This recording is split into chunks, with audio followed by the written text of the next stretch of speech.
is Daniel Bornstein. I'm co-founding partner with the law offices of Bornstein and Bornstein, a real estate law firm that operates throughout the Bay Area in California.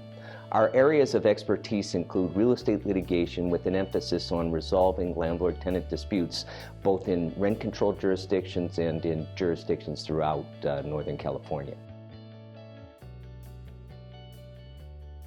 Today's subject will be about how and under what conditions it would be prudent for you to discuss possibly reaching a resolution with a tenant to voluntarily give up their tenancy and or transition from the premises.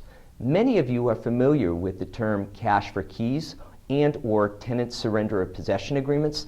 They are an effective, appropriate, and legal mechanism to accomplish a vacancy should you need it.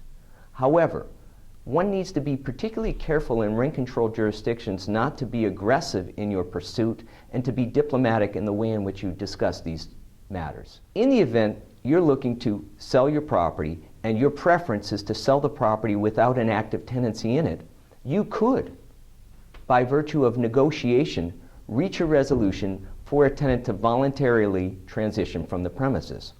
The question is, how do you go about doing this? Well, what I recommend is that you talk to the tenant, set up a meeting, possibly at a cafe, and tell the tenant point blank, say, my plans for the property are inconsistent with the status quo. And ask the tenant, would you consider transitioning from the premises in exchange for some form of compensation? If the tenant says to you, indeed I would, then now is the time to start to negotiate the deal points for that transition. My office, the law offices of Bornstein and Bornstein, on a weekly basis in San Francisco and throughout the Bay Area are helping owners transition occupants from the premises in exchange for some sort of compensation.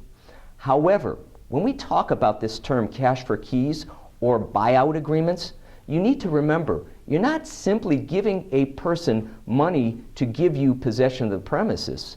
You're in fact entering into a settlement agreement where there is a negotiated compensation amount not only for a date that a tenant is to vacate the premises, but also for the tenant's promise to release you from all claims arising out of their tenancy, even those claims a tenant is not aware of.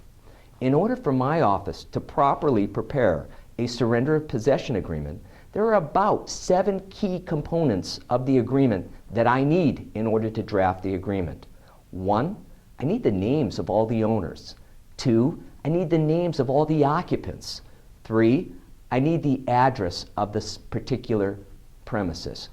4, I need the date you have agreed with the tenant that the tenant will voluntarily vacate the premises. 5, I need the compensation, if there is any, that you will be providing the tenant to transition from the premises.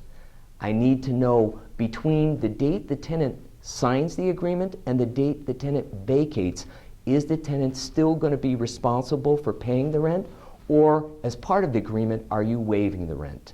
And finally, I'm going to need to know whether you have an agreement with the tenant to either transition the security deposit back to the tenant under California law, or is the tenant, as part of the agreement, forfeiting the security deposit. Once I have all those pieces of information, I can properly draft a buyout agreement or a tenant surrender agreement that is enforceable for you and that provides you the peace of mind knowing that once you have made that deal and once the tenant has received the compensation that's been agreed to, you can rest assured that you have an enforceable agreement to ensure that there will be no further litigation, or if there is, the settlement agreement will be your defense to any claims post the vacancy the tenant could reasonably assert.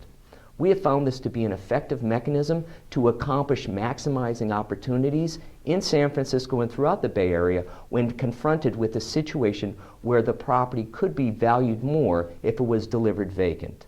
For example, most people understand in this very interesting real estate market that offering a property, such as a single-family home, vacant and staged for sale will accomplish the higher market value than if you offer a single-family home tenant-occupied, because oftentimes it doesn't show as well as it would if a tenant was not obviously inside the premises.